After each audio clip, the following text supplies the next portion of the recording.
नमस्कार. आज मी तुमच्यासाठी पालक पकोड्याची रेसिपी घेऊन आलेली आहे. यासाठी आपल्याला लागणार आहे 1 वाटी बेसन आणि 3 चमचे तांदळाचं पीठ. त्याचबरोबर आपल्याला सूप, ओवा, जिरं, हिंग, धनेपूड, हळद, तिखट, गरम मसाला आणि मीठ हे सगळं लागणार आहे. ते आपण प्रमाणात घेऊन त्यात मिक्स करायचं आहे आणि त्यानंतर पाणी टाकून ते पीठ चांगलं कालवून घ्यायचं आहे. खूप पातळ असं हे पीठ करायचं नाही आहे.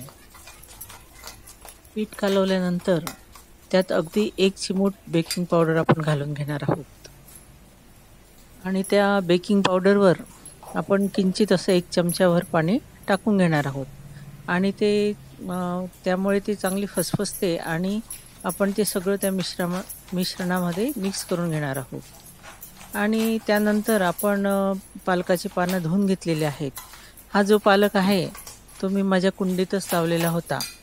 जे आपण बाजारातून पालक आणतो तर मुळासकट असले तर आपण पालक घेऊन घ्यायचा आणि मुळं हे कुंडीमध्ये रोवून द्यायची. तर अशा प्रकारे हा पालक माझ्याकडे आलेला आहे आणि ते मोठे मोठे पानं झालेले होते आणि छान अगदी असा ताजे आणि कडक असे हे पानं आहेत. आता आपलं जे सिक्रेट इन्ग्रीडियंट्स आहेत ते म्हणजे बारीक साखर. ती अगदी अर्धा ते पाऊण चमचा आपण यामध्ये मिक्स करणार आहोत. त्यामुळे भज्यांचा रंग छान येतो आणि अगदी कुरकुरीत अशी ती राहतात. आता इथं आपण पाहू शकता की जी पानं आहेत पालकाची तर ती आपण त्या थोड्या घट्टसर अशा पिठामध्ये बुडवत आहोत आणि त्याची दोन्ही जी साईड आहे तर ती आपण काठाला पुसून घेत आहोत आणि अगदी कमी बेसन त्या पानावर राहत आहे आणि ते छान आपण दोन्ही बाजूनी कुरकुरीत होईपर्यंत तळून घेणार आहोत.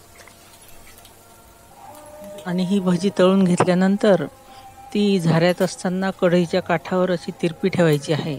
त्यामुळे भज्यांमधलं आणि त्या झाऱ्यावरचं जे एक्स्ट्रा तेल असते ते पुन्हा कढईत जाते आणि आपले जे पकोडे आहेत तर ते ऑइली होत नाहीत.